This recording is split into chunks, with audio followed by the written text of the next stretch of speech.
Hey, so yet again, it's been a while, and I've really struggled to find the space and time to make a video to share with you.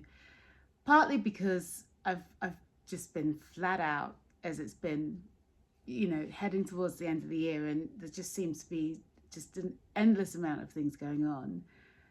But also because I've really felt like I haven't had much to say. Um, and in some ways, that's probably a kind of a good thing. I mean, I started making these videos sharing insights about this sort of healing journey that I'd embarked on, and very much acknowledging that I was now in a place of actionable healing. And I started making these videos because after a period of breakdown, burnout, everything just falling apart, going to shit. I walked out of a job. I ended my creative project. I ended some friendships. I had to put a big bit of distance between me and people I've known for a long time, including family. And following that breakdown, there was this sort of period of like inertia, almost like hibernation. I was just functioning on the bare basic level, enough to get through the day, enough to make sure that I could kind of get in and out of work, get my rent paid. Like I'd moved to a new job, I'd taken on sort of like a new sort of career trajectory.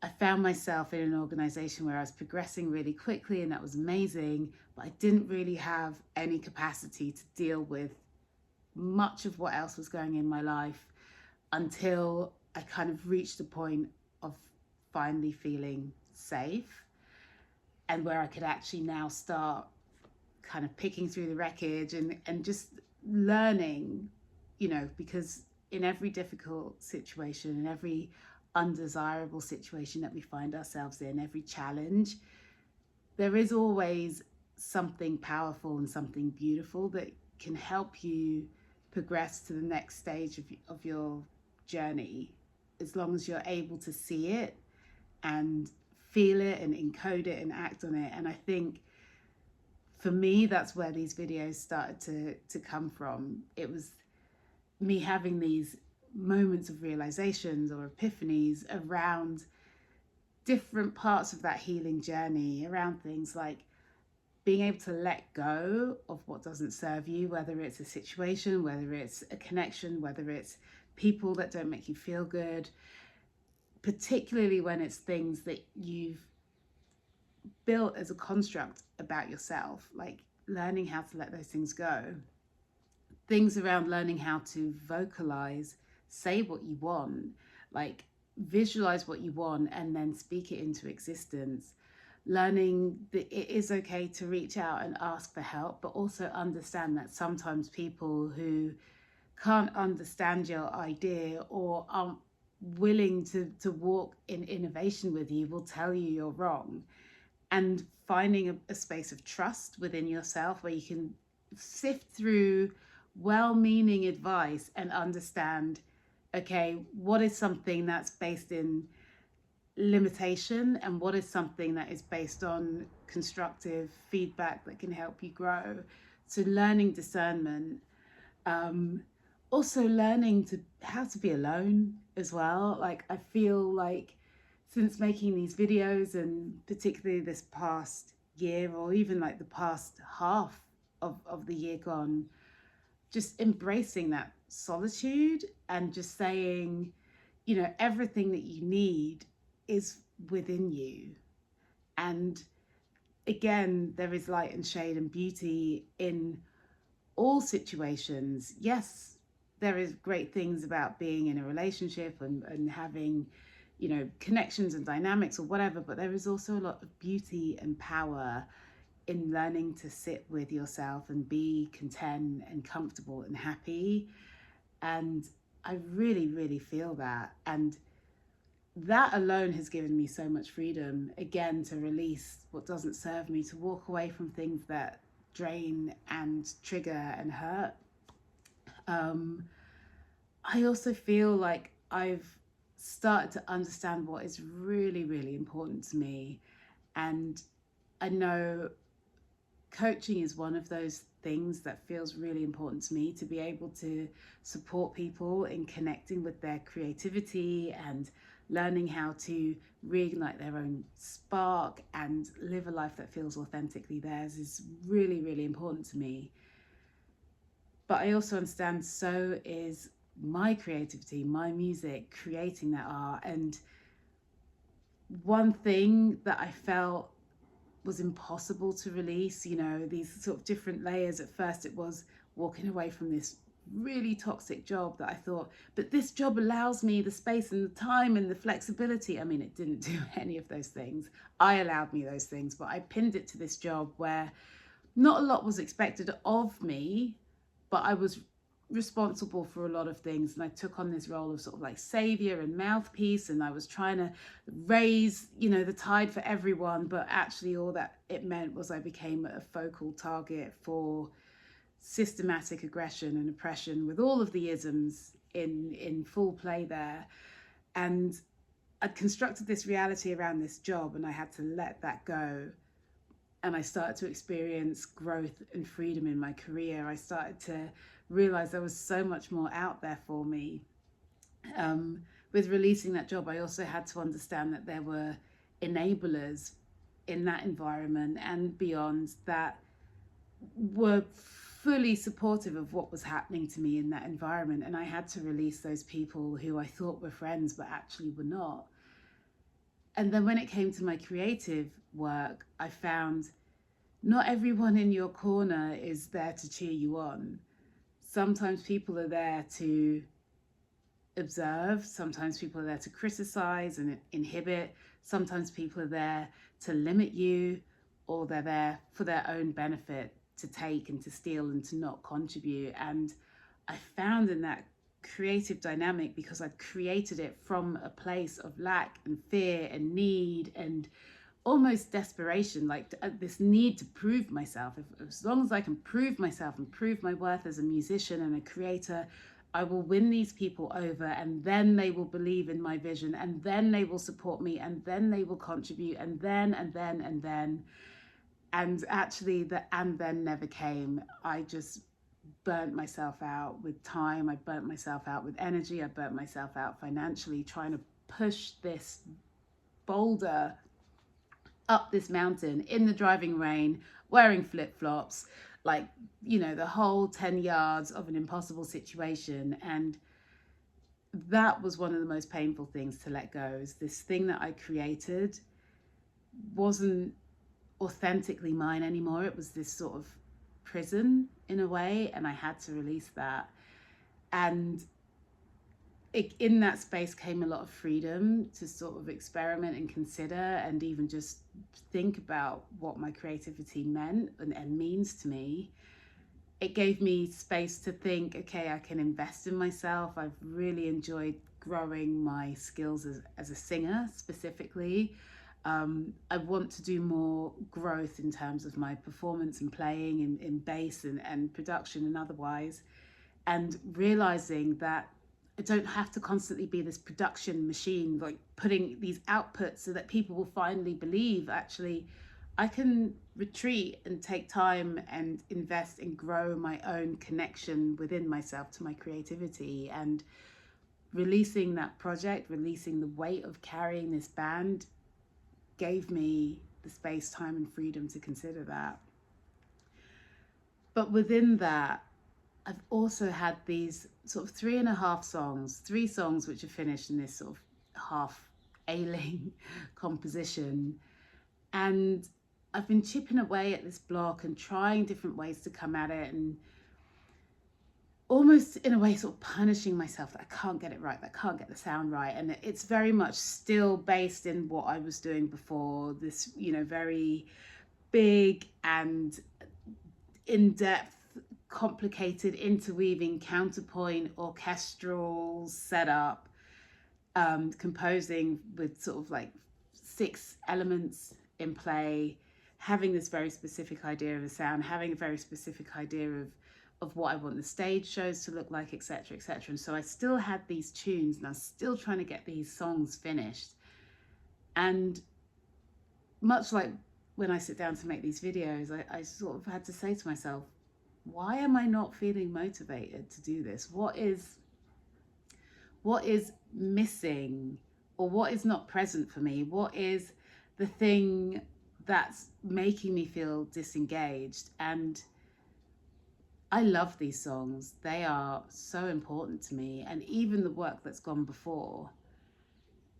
But right now, and this has been something I've been sat with for a little while, and perhaps why I found it hard to make a video, because this is the deep honest truth, is I have to release those songs now. Actually, where they're at and what, maybe I'll come back to them in the future. Maybe I'll rework them. I don't really know right now, but I have arrived at an evolution for what it is I see for myself as a creative vision. And it's come from all of these different lessons that I've learned and talked about in these videos, like the power of release, trusting yourself, like leaning into the intuition, learning how to do things differently, taking the lessons and leaving the wreckage behind, and I do want to do something different. I do want to do something different with my music. I want to get back to performing and writing and producing, and that is going to happen next year. It's also made me realize that I've kind of got a couple of chariots in this race, so to speak, and that they're all pulling in the same direction, but perhaps at different speeds, perhaps with different levels of attention needed to be given to each one of those. And I think never true is the saying, chase two rabbits, both will escape, focus on one, and that is the one that you can catch. And there has been a huge part of me that has never really been comfortable with putting my music first, like solely. And even when I told friends, I want to be a coach and I want to set up this business, and they were like, that's great. That's a much smarter plan than being a musician, particularly in this day and age. It's a much smarter way to generate income from your creativity. And as much as I'd love to do that, as much as I find that appealing, I just really now feel I have to dedicate my creative focus to creating music. So I am going to pause coaching. This is just percolating for me right now in this moment, and it feels weird to actually say this, but I am going to pause coaching and growing this part of my focus for now, because I need to actually make good on the promise that I made to myself when I did my master's, finished that course with a distinction. I was so proud, so pleased. And then I just kind of fell into working, and I was working. I was trying to generate financial stability to fund my creative project, and somehow I kind of lost sight of my priorities there. Like, yes, I absolutely need to work, and I am fortunate to find a place where I can work and I feel supported and nourished as a human woman in a black skin, and that's been very rewarding. I know that I can sustain that as long as I'm paying attention to my capacity, to my boundaries, to where I derive feelings of self-worth as well. I can be a bit of a workaholic, because if I get good feedback, I will continue, and it's about bringing that balance. But certainly having a full-time job, setting up a creative project, setting up a creative business, that's a lot of irons in the fire. So as 2026 comes through, there'll be less of these videos and certainly more of me actually doing the thing, because these videos have enabled me to reach that point where it's like, okay, I now understand what I need to do to make my creative work happen. And I will find a way to share that journey with all of you here, because it's been such a privilege and honor to have you share this space with me. I really hope these videos have helped. I really hope wherever you are in your healing journey that you find a way to galvanize those really, really painful lessons to make sure that you're always growing and always living in alignment with your most authentic, highest, badass self. You are everything that you need to make it happen. Nothing external to you is going to change the possibility that you hold within yourself. And again, one thing that I've learned about making these videos is that there's not a single audience out there that owes you anything, least of all their attention, least of all their adoration. All of that comes from within yourself. So whatever it is you're doing, whether you want to make content like this on YouTube, or you want to make music, or you want to make art, just fucking do it. Just fucking do it and put it out there, and don't attach yourself to any other metric than, did you do it? Did you enjoy it? Are you going to do it again? That is it. The rest will come. I know it in my heart of hearts, and it will come in divine timing. It will come when you are ready to receive it. All that you can do is just move through life with an open heart. Be honest, be grounded, be caring, be truthful, be true to yourself, be bold, be brave, and never, ever, ever give up on yourself. Never give up on yourself for the promise of what someone else can give you, because it will never, ever, ever match up to what it is you can give yourself and create for yourself. So on that note is where I will leave it. I am feeling so excited for 2026. That's a new experience for me. This time of year is a tough time for me. It's my birthday, Christmas, New Year's, anniversary of my dad's death. The whole shaboodle usually makes for a pretty grim time, but I feel that I've been able to process so much of what has typically made this time feel really difficult that I can actually now feel really excited. I don't know what's going to happen next, but one thing for sure I do know is that I got me, and I am going to do everything in my power to make sure that I have the most fantastic year, and I wish the same for you. So happy holidays, because it's the end of 2025 as I make this video. It's heading towards the end of 2025. Wishing you the best for the new year to come, and whenever you may stumble across this video, I wish you the best. May you always, always do right by yourself, and make art, not war. Thank you so much for being here. Cannot wait to see you in the new year. Lots of love.